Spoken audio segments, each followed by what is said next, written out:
Hello guys, in last week Nikon launched its full frame camera Z5. Yesterday Sony announced Alpha 7S III. It has been 5 years since the introduction of the A7S and for some time we thought maybe there would not be an A7S III. But Sony introduced an even more video focused upgrade to the lineup. Sony is marketing the A7S video camera in a still camera body with many improvements to make it a workhorse for a video production. One of the big ones is the camera does not have a record limit in any resolution and can record in 10-bit 4:2:2 in all resolution and frame rates. The new camera is designed to not overheat while capturing 4K 60p like another recent camera released that is having a lot of issues. While the camera body looks very similar on the outside, but the insides are all new including a brand new menu system with the individual menus for video and stills.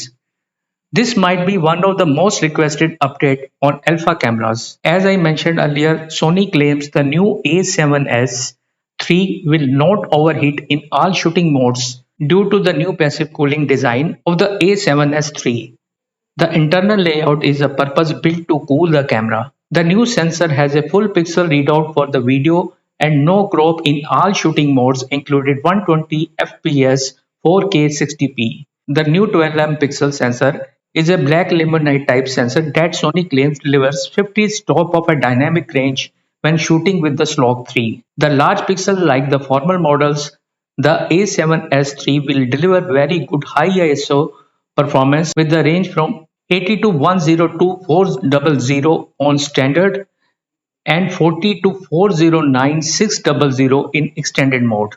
The BIONZ XR processor has 8x more processing power than the previous BIONZ X and has a 2x faster readout speed as well. With all this new power, it will improve autofocus, high frame rate shooting, significantly reduces rolling shutter, improves EVF live view, and allows for the higher write speeds. If you don't want to shoot full frame due to your excellent collection of S35 and APS-C lenses, you have a cropped S35 mode as well. The official specification for recording video is a 1 hour of a 4K 60p. Sony states this is not a limit, just a battery limitation.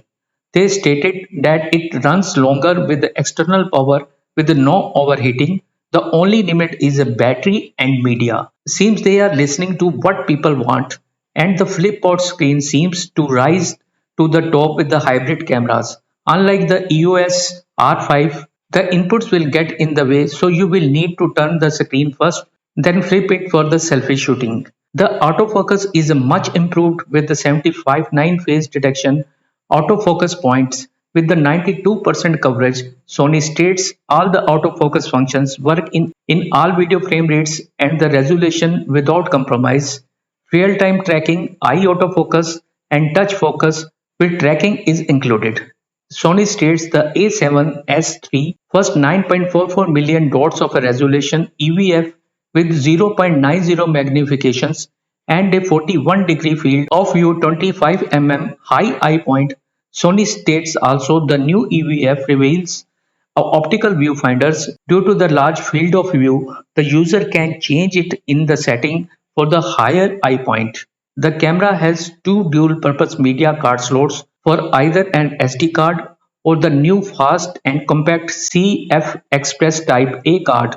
Only one card will fit it in each slot at a time. You can set each slot for simultaneous relay or short recording. Sony states you can record 4K 120 to 2 cards at the same time. It is very impressive. The A7S III is the first camera to use CF Express Type A media. The cards have an internal heat sink to keep them cool. 800 read, 700 write speed. You have options for a slow motion capture, either a native 120 fps file with the audio or as an HFR video that bakes the 120 video in the playback frame rate you choose, such as a 24p or a 30 fps. This might be the best implementation of the high frame rate shooting on the mirrorless camera, as you have a high bit rate added 10-bit 422 as an option. When recording in high frame rates, all the autofocus capabilities are available, including touch to the focus. Menu tabs are now on the left side instead of the across the top.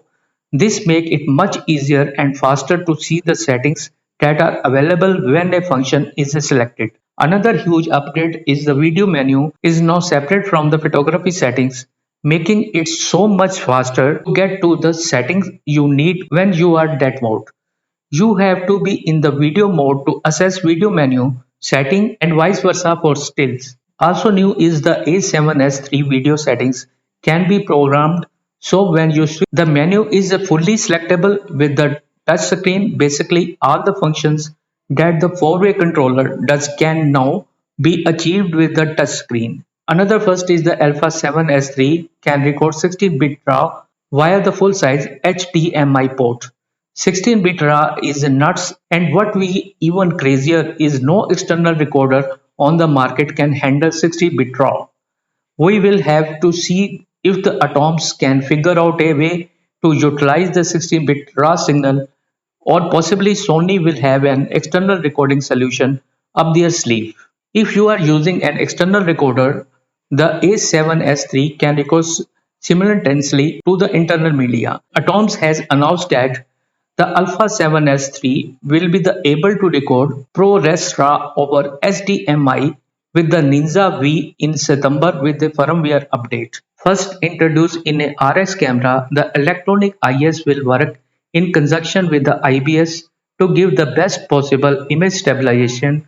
The camera used 3840 by 2160 area of the sensor to achieve the IS without interpolation. Basically, this should yield a very good performance while walking and recording. 4-channel recording internal when using the XLR KM digital audio adapter module. This new recording mode is not supported by most NLEs. However, Sony states it's a future proof. The new Sony Alpha 7S III full frame interchangeable lens camera will be available in September 2020 for approximately $3,499 approx USD. This is an impressive move in the era of the more case. Sony took the path of stability and performance with the UHD or 4K recording instead of going for the resolution like 8K. I upload this. Most users don't need 8K right now. Maybe in the near future, but today it is going to be here to justify the media and storage cost unless you deliver in 4K or 8K.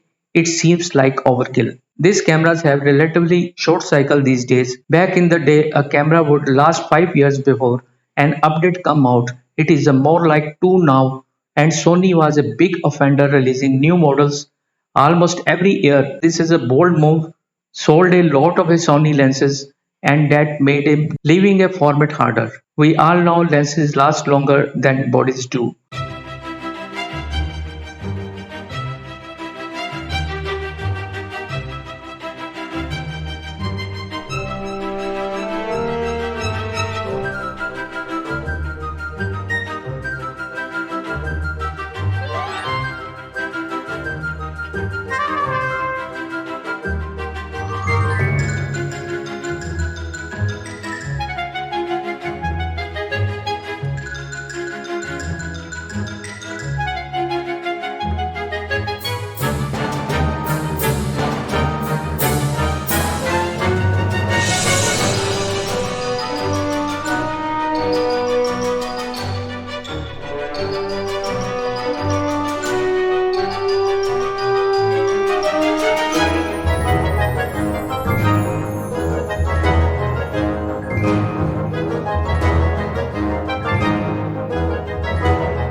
Now that's all for the today. Soon I will come with the new updates.